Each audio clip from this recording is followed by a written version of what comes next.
Então, mais uma vez, feliz sábado para todo mundo. Muito bom estar aqui com todas e todos vocês. Já que eu acho que vocês não têm o título do meu estudo, eu queria começar com uma pergunta assim, bem básica e bem geral. E eu peço para aquelas e aqueles que estão aqui que possam participar desse estudo.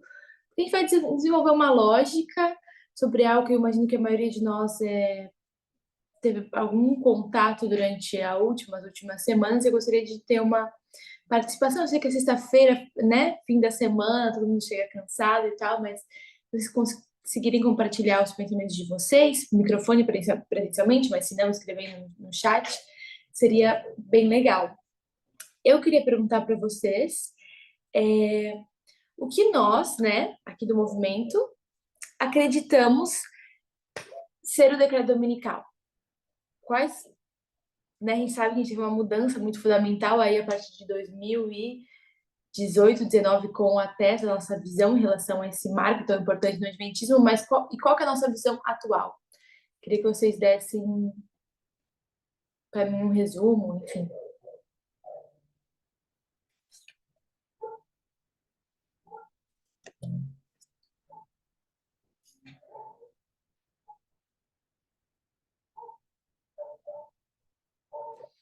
João, o que vai acontecer no decreto dominical? Vai ser um decreto dominical que vai obrigar todo mundo a adorar o domingo e vamos tirar a liberdade dos cristãos e a gente vai... O que... Posso, assim, de obrigada. O que nós acreditamos ser o decreto dominical? Quais características, eventos, o que marca o decreto dominical na nossa visão de mundo como movimento?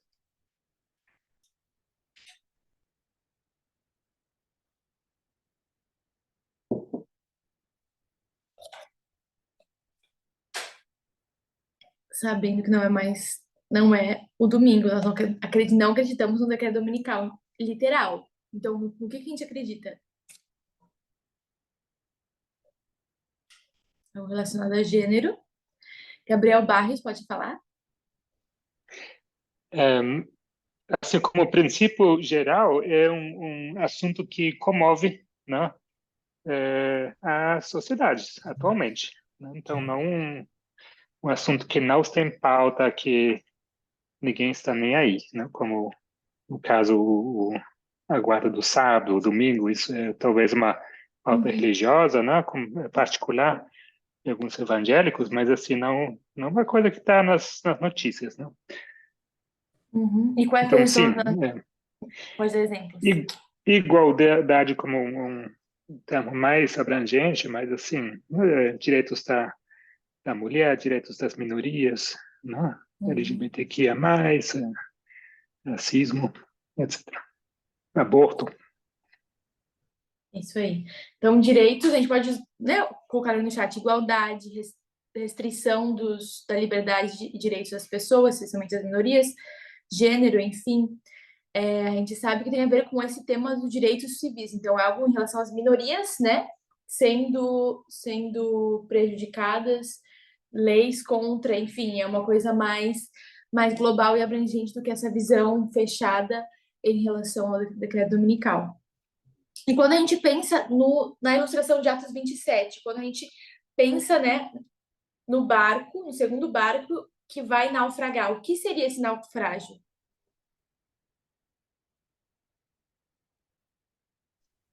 Lara, eu Mati? acho que es la ruptura o la caída máxima de... O sea, si Estados Unidos es considerada a terra gloriosa, el decreto dominical es un momento donde revela que toda la información, la luz que les tuvieron, no pudieron cumplirla. Es como el estado laodicense. Había una promesa, había una posibilidad allí de ser luz, mas llegaron a ser todo lo contrario a lo que eles deberían ser. O sea, el decreto dominical es la ruptura de la república, do sentido de direitos civis, de igualdade e de liberdade. Exatamente, muito obrigada, Mati. A gente pode dizer que o estudo é acompanhado ou marca uma queda democrática, não é?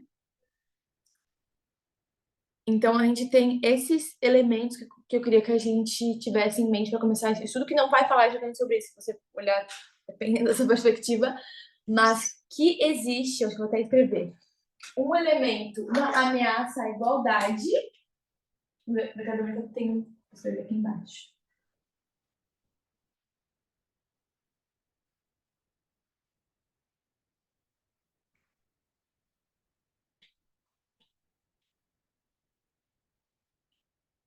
E a democracia, né? E de alguma forma, de várias formas, esses dois conceitos eles são alinhados. Você gostaria de explicar para a gente o porquê? Mas porque justamente a democracia é o sistema que tenta um pouco de igualdade, né? Tenta favorecer e dar espaço a minorias para que todos possam ter uma voz assim ouvida igualmente e tal. É um sistema que tenta, não, a gente sabe que nunca vai chegar exatamente a uma igualdade plena, mas que tenta favorecer isso, e quando a democracia cai, justamente essa garantia de direitos iguais para todos, digamos assim, também ela vai estar comprometida. Então, as duas coisas são bastante conectadas. Tá, mas agora vamos para o título ou a ideia do nosso estudo. Eu queria falar sobre um tema que tem, como eu já falei em algum momento, tem mexido bastante nas redes sociais, enfim, e na imprensa brasileira, que é a questão da PL 1904, do ano de 2024. Imagino que a maioria de nós já tenha ouvido falar. Se alguém não ouviu falar, só comenta no chat, que não está lembrando e tal.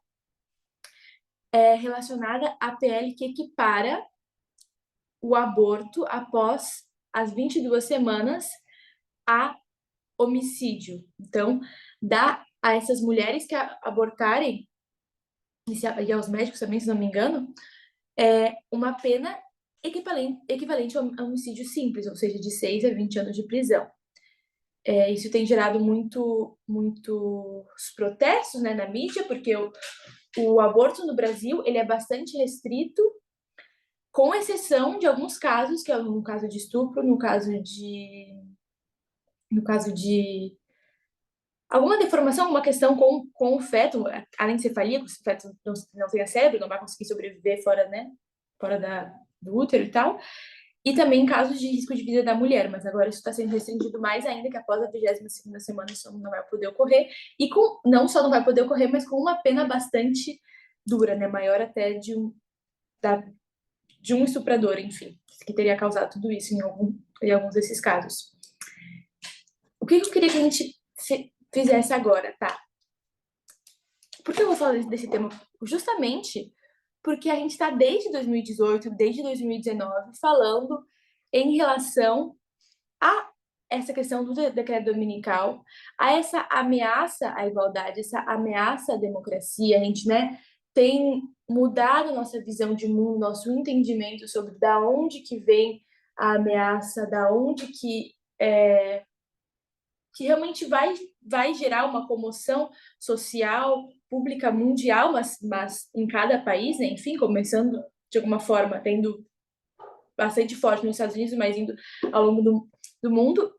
E a gente está chegando num período que a gente acredita que a gente está se aproximando do decreto dominical, e está se aproximando de leis como essas, que são bastante que vão nessa direção de restringir direitos, nesse caso direitos, né, reprodutivos, e enfim, de maneira bastante ameaçadora para mulheres, para minorias e para as mulheres e crianças afetadas nesse caso, e vai ao encontro de tudo isso que a gente já tinha falado, de toda a teoria que a gente já vem pregado há 5 anos, que está bem distante daquilo que nós, como conservadores, enxergávamos hoje e que o adventismo continua enxergando. E nesse período, né, desde esses últimos 5 anos, a gente tem teorizado muito sobre, a gente tem falado, feito linhas, feito estudos, e eu acho interessante agora a gente pegar um caso concreto que vai na direção daquilo que a gente estava profetizando, vamos dizer assim, e ver como isso se encaixa como uma ameaça de igualdade, a igualdade, a democracia, se encaixa nessa nossa visão de decreto dominical, ver se realmente cumpre esses parâmetros, digamos assim. Não que esse seja exatamente, eu vou querer a assinalar esse projeto de lei como decreto dominical. Não é esse o ponto.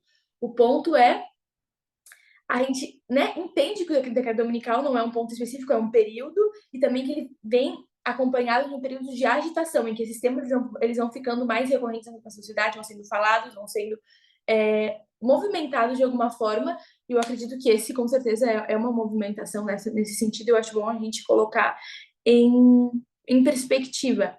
Também porque a gente sabe que a gente está numa guerra de informação, e hoje a gente tem muita informação de todos os lados, sobre todos os temas, muitas opiniões, muitas ideias, muitas vozes. E, naturalmente, a gente está exposto a isso, né? Ao longo do nosso decorrer aí de vida. E eu acho muito interessante que a gente pare com o movimento que está pregando sobre isso, que está falando sobre isso faz tempo, assim, de uma maneira, eu diria, bastante ousada, né? Para adventistas conservadores que éramos, e que a gente pare para organizar essas ideias e para entender isso à luz da nossa mensagem também. Eu sei que vocês estão um pouquinho quietos hoje, se vocês quiserem falar mais, vai estar ajudando, vai estar sendo legal. E a gente começasse, né, já começamos, mas enfim, falando agora desse tema, eu queria ouvir vocês. O que vocês ouviram falar desse tema? Quais foram as coisas que chamaram a atenção, que foram interessantes e tal? Eu tenho estruturei algumas coisas para a gente comentar dentro desses tópicos, e a gente vai construir algo em relação a isso, mas antes eu queria ouvir vocês, queria fazer tipo não sei quem conhece essa palavra, um brainstorming, que seria uma chuva de ideias, né, uma tempestade de ideias, para a gente colocar em que página, digamos assim, a gente está quando a gente fala sobre esse projeto de lei, né, sobre essa questão que foi aí desde o mês passado, maio, junho, tem sido levada adiante e ganhou espaço na mídia e tal. Então, primeiro, gostaria que se alguém puder abrir o microfone e falar, ou se quiser escrever também, prefiro que fale, porque daí eu acho que vocês é mais legal, mas preferir escrever também pode ser. O que vocês têm ouvido sobre? Não tem que ser, assim, nada... falar tudo sobre o que vocês ouviram, ou, enfim, uma visão muito específica, enfim. O que vem à mente de vocês quando vocês ouvem sobre isso? O que chamou a atenção de vocês nessas semanas? Se vocês leram algo sobre, ouviram algo sobre? Suelen, vi a mãozinha levantada. Pode falar, por favor. Então, realmente muita gente falando sobre isso. As redes sociais, Instagram, né? Muita gente falando. E algo que eu achei muito interessante foi uma menina que ela fez uma experiência social. Ela entrevistou alguns homens na rua e perguntou para eles se eles imaginariam alguma lei que... Foi mais ou menos isso que ela falou, que ela perguntou. Alguma lei que obrigasse a eles a tomar uma decisão no próprio corpo deles. E aí eles falaram que não conseguiam imaginar isso. E aí, concluindo assim a experiência, ela estava falando que como que é cogitado, né, uma lei em que a mulher tenha que se submeter a algo que ela não queira fazer, que possa prejudicar ela, que, sim, é algo que mexe muito com a decisão pessoal daquela mulher, né? Tem muitas coisas que envolvem a decisão, né, de abortar ou não. E o homem jamais imaginaria passar por isso, porque realmente, como homem, a gente não imagina que tem uma lei que obrigue ele a fazer algo para o próprio corpo. Aí eu achei muito interessante essa questão. Exatamente, muito obrigada, Suelen. Essa, se eu não me engano, foi uma fala da Kamala Harris, né, em relação... Ela questionou em algum momento, não lembro em que contexto ela estava, mas se existia alguma lei que, que, que o Estado pudesse intervir no corpo masculino, no corpo do homem, e na verdade não existia, e isso tem sido, né, essa fala dela ecoou e continua sendo questionado e tal, em diversos ambientes, a gente realmente não consegue achar, né? Assim como existe, tem um pensamento que diz que se homens pudessem engravidar, o aborto talvez já tivesse legalizado faz muito tempo. Mas, enfim. Gabriel, tua mão tá levantada também? Oi, Laralice. Sim, o que me chamou a atenção que eu estou assim quase preocupado, né, que toda essa proposta de lei, que eu vi um comentário, né, que pode ser apenas uma uma estratégia, né, de distração, né, porque já há opiniões, né, de juízes da Suprema Corte já avisando logo que essa lei seria inconstitucional, né? Então, essa coisa de tocar isso para frente, mesmo sabendo que mesmo se passar, não tem chance de sobreviver, né, já indica que, assim, o que parece que estão querendo criar uma narrativa, né, daquela suposta ditadura do Moraes e tal, né? Então, Uhum. é mais ou menos isso, né? Então, a minha preocupação é que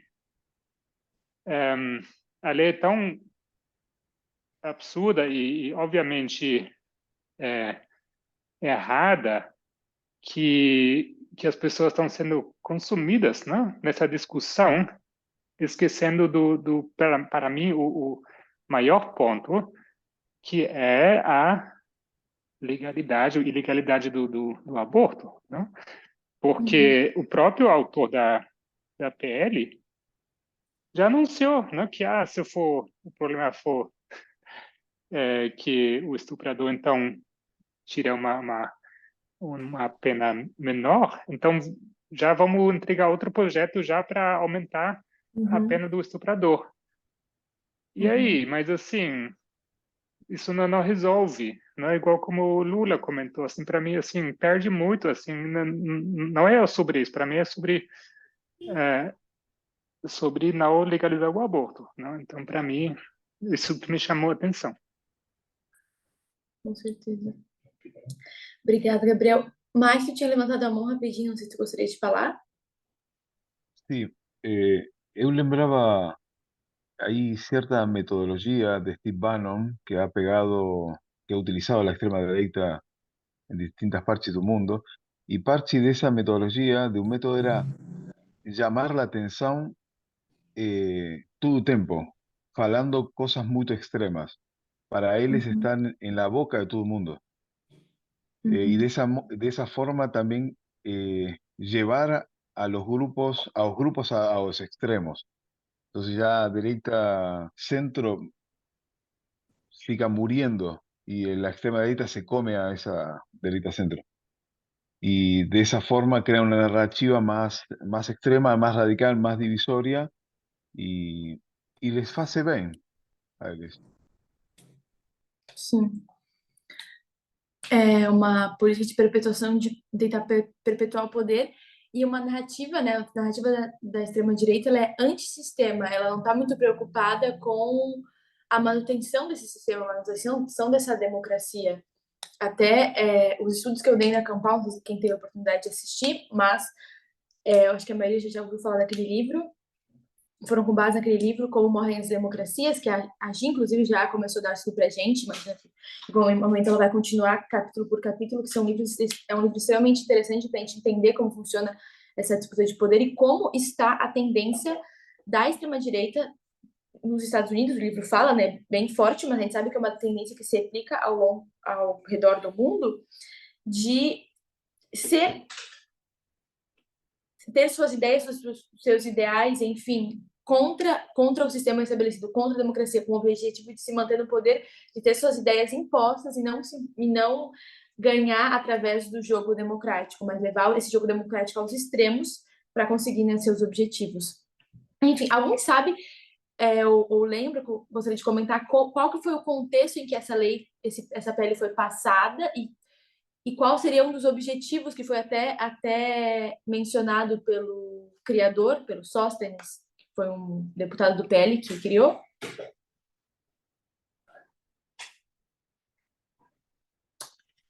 Se não, eu vou... Gente, agora eu vou estar olhando rapidinho minhas notas. Rapidinho não, o resto da apresentação. Então, eu não vou conseguir ver se alguém levanta a mão. Então, eu prefiro se vocês puderem abrir o microfone e pedir para falar. Se alguém até escrever no chat, se alguém puder ler o que alguém escreveu, me ajudaria bastante.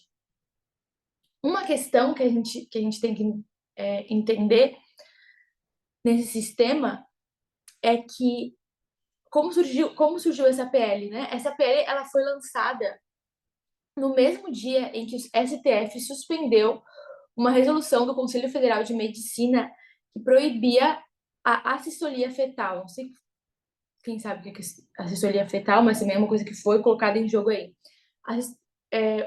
O Conselho Federal de Medicina, CFM, eu acho, proibiu basicamente abortos depois das 22 semanas. Falou que não era recomendado, que não iam fazer, porque tem que usar esse procedimento, que é um procedimento, enfim, que tem que inviabilizar a vida do feto antes de tirar ele e tal. E, enfim, houve todo um alarde em relação a isso, e o PSOL pediu ao STF, fez um pedido ao STF para suspender essa decisão, porque senão não teria como continuar tendo abortos depois da 22ª semana. E isso foi, digamos assim, acatado pelo STF, então o Alexandre de Moraes realmente suspendeu essa decisão, e no mesmo dia, já como uma reação a esse pedido do PSOL, a extrema-direita, né, acho que foram 32 ou 42 deputados, apresentam essa PL 1904 que tenta equiparar o aborto depois da 22ª semana a homicídio. Ou seja, é uma reação a, como o Mate ou o Gabriel estavam falando, às questões e a tendência do Supremo Tribunal Federal, porque é um Supremo Tribunal Federal mais de esquerda, e se sabe que, né, ele ia suspender, como ele realmente fez. Então, é um jogo de tentar, de alguma forma, inviabilizar e lutar contra um outro sistema de poder que seria o Supremo Tribunal Federal, o Judiciário, vindo do Legislativo. E, além disso, eu já perguntei, né, se alguém lembra o que o Sóstenes Cavalcante, que foi o autor dessa PL, ele comenta que ao passar essa PL, ele está tentando testar Lula. Não sei se vocês ouviram essa fala dele. Testar Lula, porque o Lula, acho que durante as eleições, ele se diz contra o aborto, né? Porque a gente tem que lembrar que a maior parte do Brasil é cristão, é conservador, e também vai acabar sendo contra o aborto, na maioria dos casos. Em casos de estupro, eu acho que 40% dos evangélicos, enfim, cristãos, seriam a favor em caso de estupro. Então, ainda a maioria é contra, mesmo em caso de estupro, em qualquer caso. Mas ainda assim, 40% é um número considerável. E esse número, né, esse grupo que é contra o aborto, não quer dizer que só porque eles tendem a ser mais conservadores nesses aspectos, eles vão todos votar e concordar com o Bolsonaro e vão ser pertencentes à extrema-direita. Então, teve parte desse grupo que, por não gostar, por não concordar com o Bolsonaro, acabou votando no Lula, mas esses temas importantes, esses temas polêmicos, são importantes que o presidente se posicione, e ele se posiciona, mesmo sendo um presidente de esquerda, de uma maneira para tentar agradar ali esse público que ele precisa conquistar para ganhar a eleição. Então, quando o Congresso coloca um projeto de lei, que é um projeto de lei extremo, que pode ser vetado, caso passe, que é bem difícil, né? Porque, enfim, tem o STF ali também, tem que ir para o Senado e tudo. Mas, caso passe, ele vai ter que gerar um posicionamento do presidente que vai precisar desagradar, muito provavelmente, né, na visão deles, uma parte da população, e essa parte é determinante, né, na hora de uma votação tão acirrada como foi, por exemplo, as eleições passadas, que o Lula venceu por 2 milhões de votos, enfim, todas essas questões aí políticas, a gente entende que foi um projeto de lei passado muito mais, como já foi falado aqui nos comentários, muito mais do que simplesmente querer equiparar o aborto ao homicídio, de ter uma ação tão extrema. Ela foi feita com o objetivo de alfinetar tanto o poder executivo quanto o poder judiciário de alguma forma.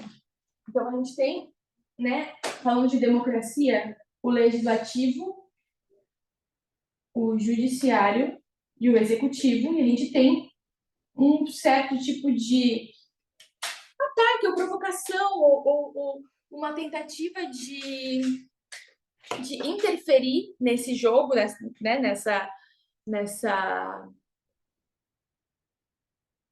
assim, nas funções democráticas de outros poderes. E isso é muito interessante, porque isso vai ao encontro, se alguém vai lembrar do termo, talvez a Gi lembre, aos dois pilares da democracia. Eu estou querendo resgatar lá o livro Como Morrem as Democracias, de que as democracias elas se enfraquecem aos poucos, e se enfraquecem porque existem regras não escritas que acabam sendo enfraquecidas, regras não escritas que sustentam o jogo político, que acabam sendo enfraquecidas em democracias que estão, né, em queda. E uma dessas regras não escritas seria, não sei se alguém lembra, quer comentar rapidinho, mas não, é a reserva institucional, ou seja, são 3 instituições, o legislativo, o judiciário, o executivo, cada uma dentro dela tem várias outras instituições, e quando uma democracia está enfraquecida, começam a haver interferências entre esses 3 ramos, digamos, de uma maneira para além do que seria o ideal, que ainda é permitido, entre aspas, na Constituição, mas é além do ideal e é com o objetivo de, digamos assim, incapacitar, testar ou afetar o bom funcionamento desses outros ramos, porque se trata de concorrentes, né? Enfim, de oponentes que são considerados inimigos. Então, é interessante a gente ver isso quando um projeto de lei que a gente vê que afeta a igualdade, isso está claro, mas, além de ter esse ataque geral, ele também está sendo levantado num contexto de enfraquecimento democrático, num contexto de teste, né, de um próprio teste de alguma forma da democracia, não sei se seria o melhor termo, mas enfim, dentro desse contexto é importante a gente notar. E alguém sabe em que esse projeto, não só ele né, tem uma proposta meio absurda, assim, ao equiparar o aborto ao homicídio, mas ele também está recorrendo em urgência, em regime de urgência. Alguém sabe que regime de tramitação de urgência? O João Pedro tá na... Eu tinha visto o nome dele, mas imagino que ele vai saber. Não sei se alguém mais sabe, gostaria de comentar.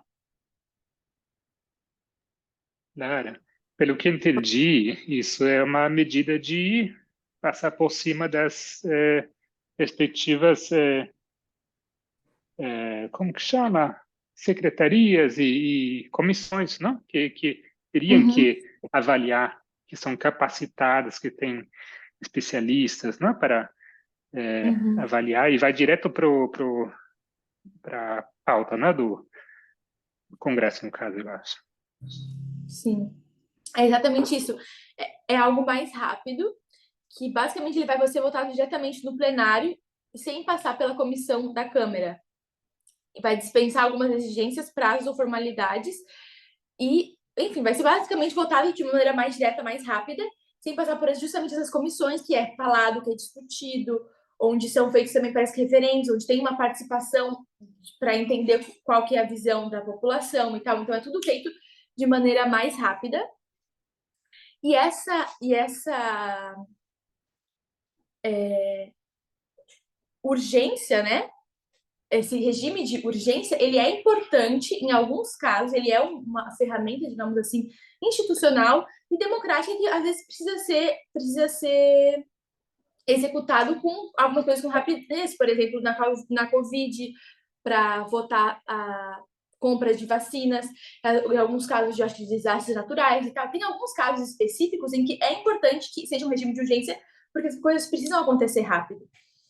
Mas não em casos como esse, em que precisa haver uma discussão, não é uma coisa assim que vai ser, que realmente prevê uma urgência e que precisa ser votada da noite para o dia, enfim, quando no contrário, né, sem um tema tão sensível, precisa haver discussão, precisa haver ponderamento, né, enfim, participação popular, que esse período mais, não, um regime normal, parece que permite um pouco mais de feedback da população e tal, e pesquisa.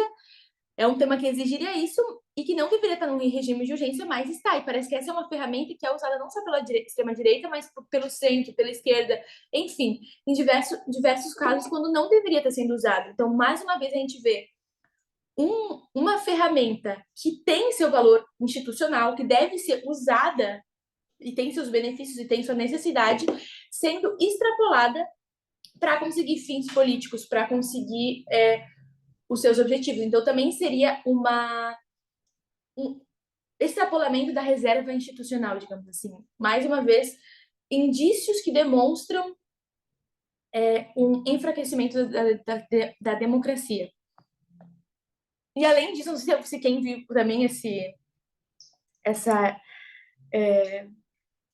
manchete, como assim, ou essa fala de que o Arthur Lira ele teria demorado para aprovar esse regime de urgência, porque ele tem que ser votado, e a maioria tem que aprovar, em 23 segundos.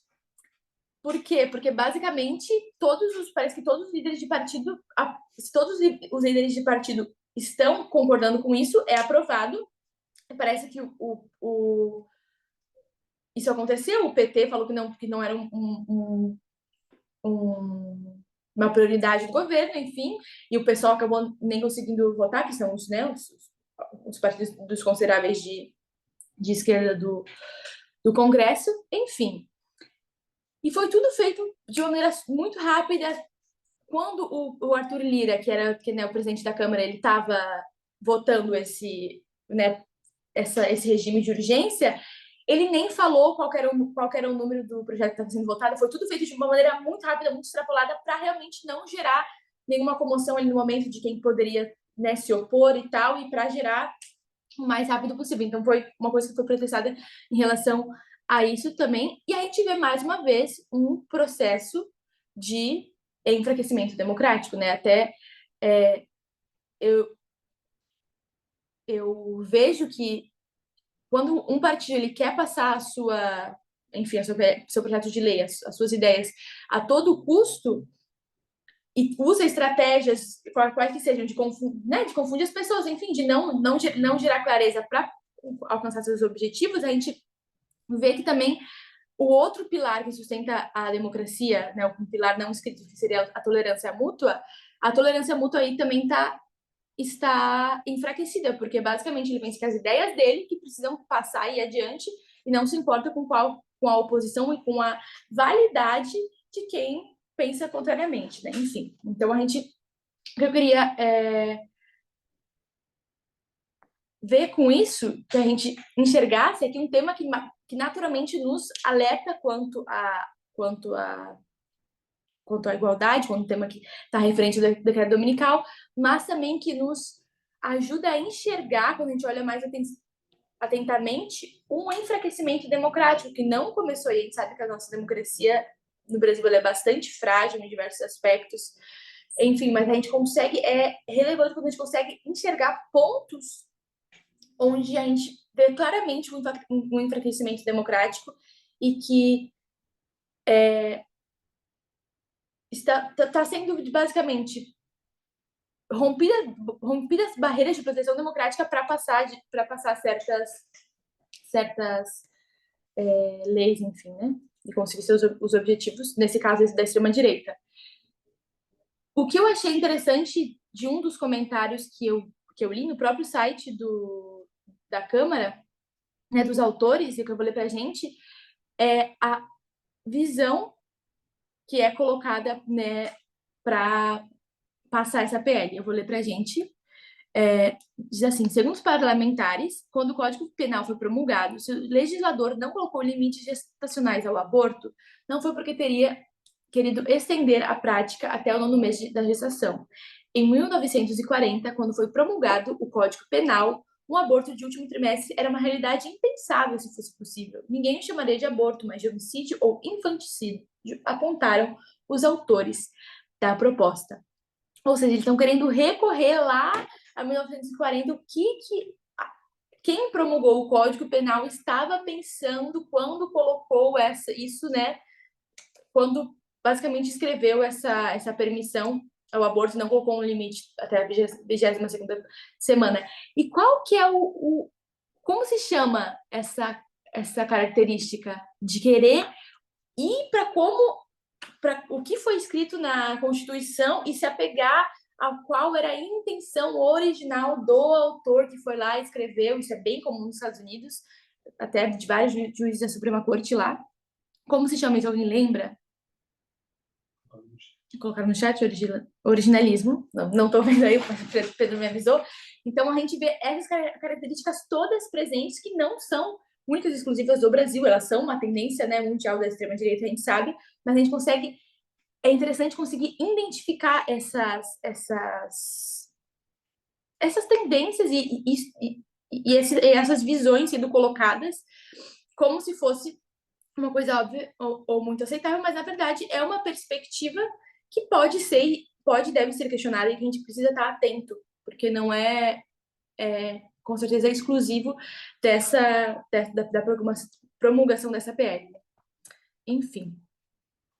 Então, eu queria começar com esse apanhado geral, em relação mais a como a gente consegue ver o enfraquecimento democrático com esse projeto de lei.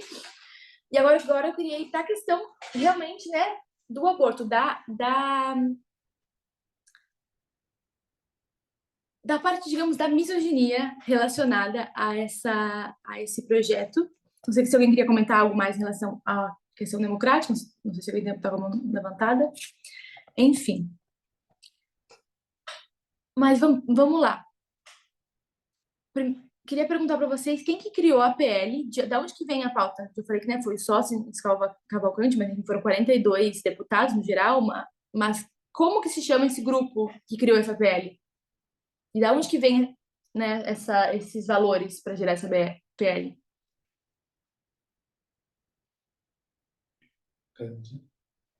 Ele falou que é a bancada evangélica e vem basicamente dos valores cristãos conservadores. Então, a gente sabe que tem uma bancada evangélica que não teria problema se ela existisse simplesmente para representar essa porção da população e não para tentar impor nessa visão de mundo para toda a população, né, num estado laico.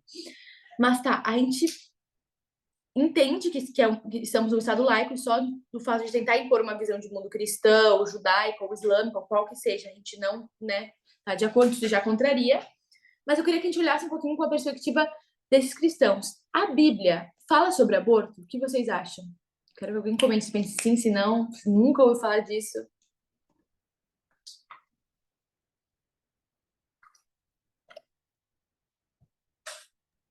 A Bíblia fala. Pode dizer o que fala, Rose? Eu não estou muito segura para falar, eu tenho que lembrar direitinho, mas eu pesquisei e fala. Aí só um pouquinho, vou tentar lembrar. Sem problema. Alguém mais que quiser falar enquanto isso? Lara, eu acho que não fala diretamente sobre aborto, sobre os direitos das mulheres, sobre o corpo, mas que eu lembro en una de las leyes que está en los libros de Moisés, fala que si alguien golpea a una mujer grávida y perde, eh, tendrá que pagar una multa. En cambio, si mata a alguien, es vida por vida. Mas no fala de la temática do aborto. Sim. Muito obrigada, Mati. Mara, Pode falar, Rose. é exatamente isso. Não trata diretamente da interrupção da gravidez, mas fala disso aí. Muito obrigada, Rose e Mati. É justamente esse verso, eu até vou ler esses versos, mas a gente tem que justamente lembrar que a discussão hoje que nós temos do aborto, abortar, não abortar, enfim, métodos, meios, quando, como, não era uma discussão na cosmovisão bíblica, ainda que a extrema-direita, em especial, queira se embasar na Bíblia, embasar alguma interpretação para ter suas crenças, até aí tudo bem, né? Crença, cada um tem a sua, mas quando quer impor isso de uma maneira geral para pessoas, né, que têm suas mais diversas crenças, aí não tem muito sentido. Mas é interessante quando a gente vê essa PL e o verso que a Rose e o Mati comentaram, que é de Êxodo 21, 22 a 23, se alguém quiser ler. Diz assim: se alguns homens pelejarem e um ferir uma mulher grávida e for causa de que aborte, porém não havendo outro dano, certamente será multado, conforme o que lhe impuser o marido da mulher, e pagará conforme os juízes. Mas se houver morte, então darás vida por vida. Depois começa aqueles versos, né, da lei do italiano, olho por olho, dente por dente, enfim. Então, é bem claro. Se um homem mata outra pessoa, ele tem que ser morto. Se eu entendi bem, se dois homens brigarem e não intencionalmente batem numa pessoa, numa mulher, ela perde o bebê. Parece sim. Tá. Temos dois casos os quais são acidentais, parece. O primeiro caso acidental é um aborto e o segundo caso acidental seria uma morte alheia ao problema. Não sei se eu entendi bem. Ou é a morte de um dos dois, os que estão brigando. Temos que olhar bem o verso. Como assim? Tem duas pessoas que brigam, né? Não é como começa Sim. o verso. Sim. Então, não sei se o que o verso está colocando é... Eu estou me perguntando... Um possível acidente com relação a essa briga. Uma É o que dá a mulher entender. ou outra pessoa. O que seria outra pessoa? Se houver morte, aí sim é vida por vida. Morte de quem? Morte de qualquer pessoa. Uma morte, para entender a morte das duas pessoas brigando, mas se a mulher morre, daí ele tem que ser morto. Mas o ponto é, se há um aborto, você paga dinheiro. Se há uma morte de uma pessoa, né, que já tá aí viva para fora, você vai ser morto de volta, olho por olho, dente por dente, entendeu? Morte por morte. Então, o que a gente vê? A gente sabe que a Bíblia não é, pela graça de Deus, não é e não deve ser usada como método legislativo, e a gente não se basa nisso, nós, né? Temos uma interpretação contextual da Bíblia, mas eu tô aqui nessa visão de um conservador cristão, que usa para várias das suas crenças e até está tentando impor coisas com base na Bíblia, mas nem a Bíblia equipara aborto a homicídio. Não fala se a mulher estiver no final da gestação, no meio, no início. Não se sabe. Então, a Bíblia não equipara homicídio a aborto, e esses cristãos conservadores que se dizem baseados na Bíblia, eles querem impor uma coisa que nem sequer a Bíblia, lá de não sei quantos anos, 4.000 anos, 3.000, 2.000 anos antes de Cristo, não impunha, ou seja, eles estão incoerentes contra a sua própria visão, eles dizem que são embasados, que eles se embaseiam, que o livro de pesquisa, não sei o que deles é a Bíblia, mas a Bíblia, quando legislou sobre, ela não tem como você dar o mesmo valor que eles estão querendo dar. Né? Se a gente for falar, por exemplo, a visão homofóbica que eles têm, existe uma legislação lá que diz não deite homem, por mais que eles tirem do contexto e tal, existe algo que diz. Não devem legislar sobre de qualquer forma, não é base, com certeza não, mas existe algo que diz, mas nesse aspecto a Bíblia diz o contrário do que eles estão dizendo, diz que são coisas diferentes, não é a mesma coisa que um homicídio, não deve ser considerada a mesma coisa que um homicídio. Então, eles nem estão mais, basicamente, usando a Bíblia, nem o Antigo Testamento, né, que está mais, parece que parecido às vezes, do que com a visão de mundo deles, para conseguir se justificar. Eu fico perguntando se eles não têm mais a Bíblia efetivamente para embasar algumas das ideias deles, qual que é a guia dessas pessoas? Uma pergunta, o que guia hoje em dia o conservador, extremista, de direita, cristão, enfim, judaico-cristão? O que cria? Além de Satanás, os guia essa cultura. Os guia sua cultura, os guia o patriarcado, basicamente. Eu acho, eu vejo quão extrema, é uma lei extrema, a gente sabe que tem os objetivos políticos que a gente já falou, mas se você vê a movimentação de algumas pessoas da extrema-direita, tem algumas pessoas que só querem realmente, da extrema-direita, só querem gerar, basicamente, enfraquecer o Lula, testar o Lula e tal, mas tem algumas pessoas que creem verdadeiramente nisso, creem que um homicídio, que um aborto é igual a um homicídio, basicamente, justamente depois da 22ª semana, mas enfim. Então, existem pessoas que, basicamente, esse cristianismo conservador, ele está sendo criado e está sendo levado hoje em dia por Satanás, com certeza, mas pelo patriarcado, que é a maior ferramenta de Satanás. Basicamente é isso que move, é isso que gera, que cria e que dá ideias e motivação, porque nem a Bíblia, por mais extrema que ela seja em alguns aspectos, ela consegue justificar algumas ideias, algumas propostas que vêm dessas mentes. Eu vejo assim que é um espírito do Touro Apis, né? Muito forte, muito presente nessa visão de mundo, nessa mentalidade, tentando impor. E quando eu vejo o que vem dessa tentativa, né, de tentar obrigar uma mulher que foi estuprada a ser mãe, e ao mesmo tempo o abusador, né, até hoje, pelo menos, tem uma pena menor do que a mulher que foi estuprada. Eu sei que isso é um tema sensível, né, para nós mulheres em especial, mas o que eu vejo, o que o patriarcado prega sobre a mulher, o que o patriarcado prega sobre os homens? Nesse aspecto, eu queria que alguém, se puder, comente, pense sobre.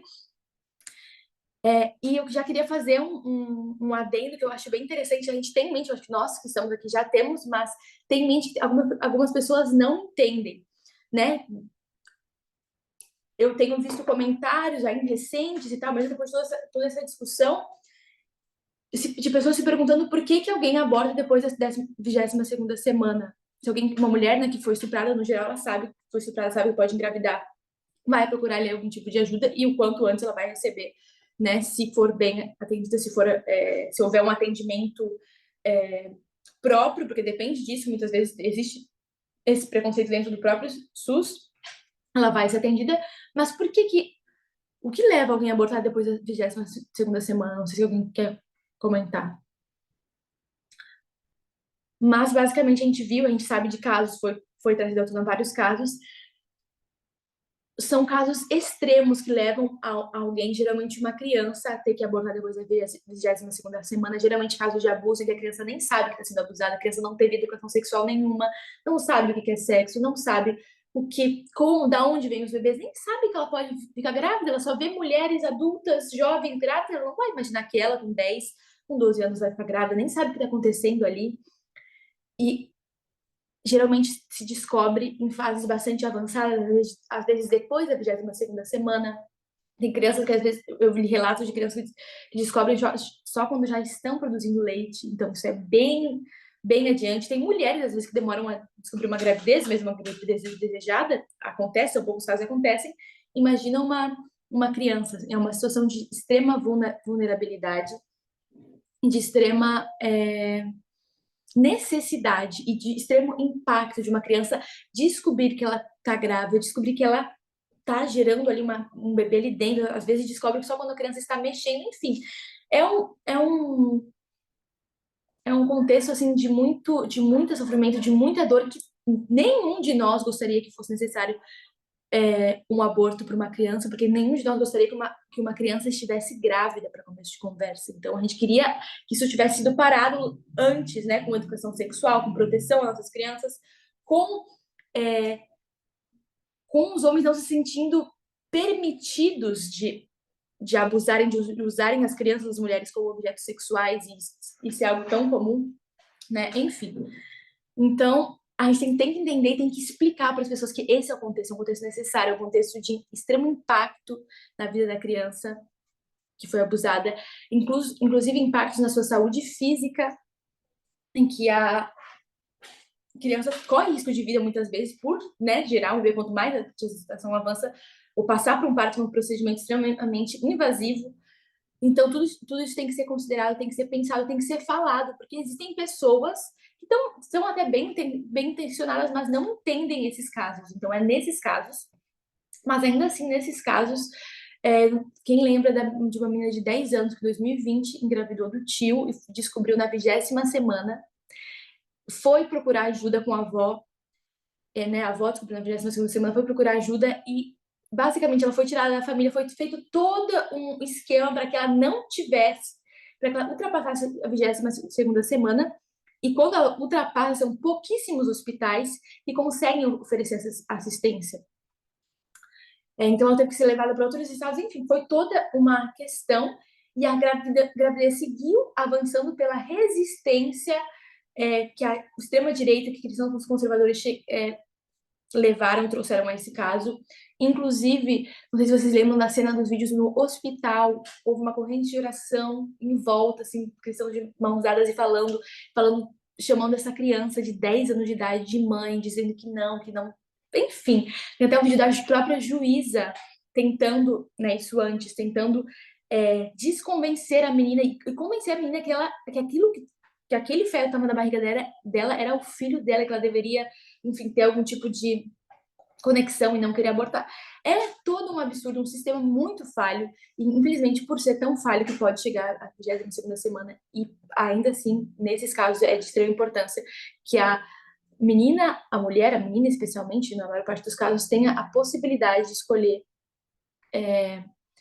interromper essa gravidez ou não. Enfim, mas o que eu vejo nessa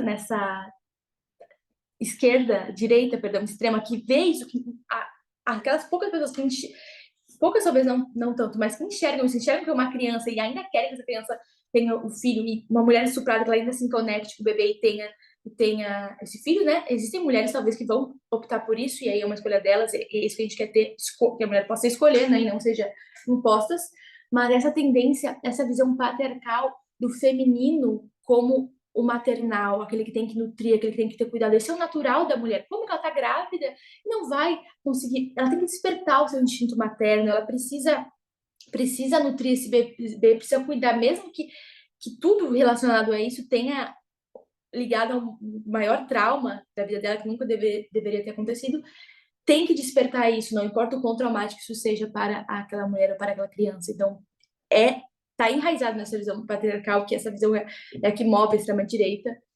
E para o homem, né, o touro ápis, o homem que é fértil, o homem que tem um desejo sexual. Pode falar? Rose, eu acho. Eu não, amor. Fui eu, Cris. Ai, por favor. Então, isso me fez lembrar de um comentário que eu já ouvi, que a mulher foi feita por Deus assim. Ela foi feita com útero. O homem não tem útero. A mulher precisa gerar porque ela tem útero.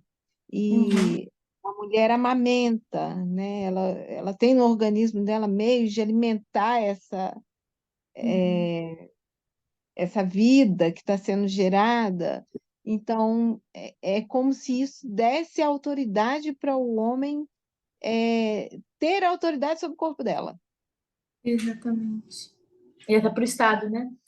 Muito obrigada, Cris. E o homem, a contraponto, ele tem um desejo sexual insaciável. Então, a pena do estupro eu acho bastante baixa, enfim, independentemente, né? Antes mesmo essa lei nem existisse, mas é como se colocar a vítima, né, nessa perspectiva como mais culpada que o homem, que é o que expõe na prática, é basicamente porque o homem quase não tem culpa pelo que ele faz. Isso é algo natural, o homem é muito fértil, o homem tem um desejo insaciável, é quase um animal, não consegue se controlar, então a culpa quase não é dele, enquanto a mulher tem que ser recatada, ela tem que ser responsável enfim, por até as atitudes que não são dela.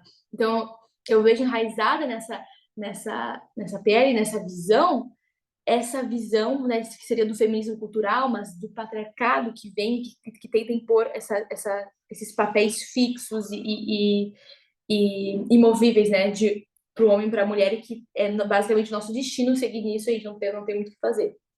Enfim, gente, basicamente essa era a discussão que eu queria trazer para a gente, as perspectivas. E eu queria que a gente tivesse isso em mente para também conseguir gerar um diálogo com pessoas, porque tem pessoas que talvez estão muito extremas na sua visão e vai ser difícil dialogar, mas tem pessoas que estão mais abertas e que a gente pode levantar alguns pontos, a gente pode trazer exemplos, a gente pode fazer pensar, a gente pode gerar um certo tipo de troca, né? Eu acho que isso é muito válido, isso é muito importante. Lembrando que a gente tem um papel, né, como atalaias nesse momento, nesse contexto de decreto dominical, e que por mais que a gente sabe que a gente não vai parar completamente, mas a gente está lutando, além de tudo, de estarmos lutando pela verdade, mas a gente tá lutando, a verdade está muito conectada, ainda mais essa mensagem de igualdade, por vidas, pelo sofrimento de pessoas de crianças, de mulheres, de minorias, que não tem por que estar passando por tudo isso. Infelizmente, a gente sabe que a consequência final é essa, mas a gente tem que fazer aquilo que a gente pode para frear, né, essa maré de sofrimento, de dor, de desigualdade. Eu acho que a gente organizar as ideias em relação... Isso é um tema, mas tem tantos temas, né, que vão vindo à tona e vão ficando presentes e vão trazendo uma comoção social, e essa comoção social, por exemplo, que essa PL gerou, já deu uma freada no avanço, né, enfim, no avanço dessa PL, enfim.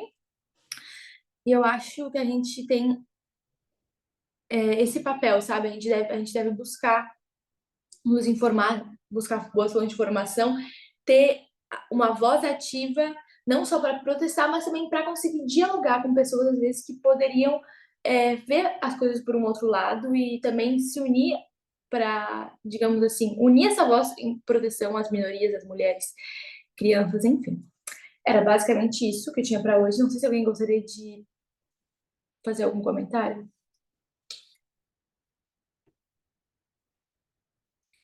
Se não, então a gente vai terminar com uma oração.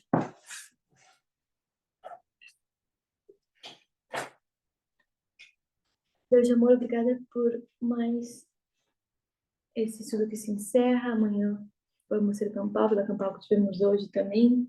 Obrigada porque o Senhor já nos deu tanto conteúdo e tanto alimento que nos ajuda a olhar para o mundo hoje de uma maneira diferente. Nos ajude a valorizar isso, a entender que não é por acaso que tu nos deu a mensagem do clamor da meia-noite, que tu quer que a gente tenha uma visão mais centrada em ti, no teu caráter, e também assim centrada no outro. Abençoe o restante da nossa sexta, nossa noite, e amanhã o nosso dia de sábado de Campal, em nome de Jesus. Amém.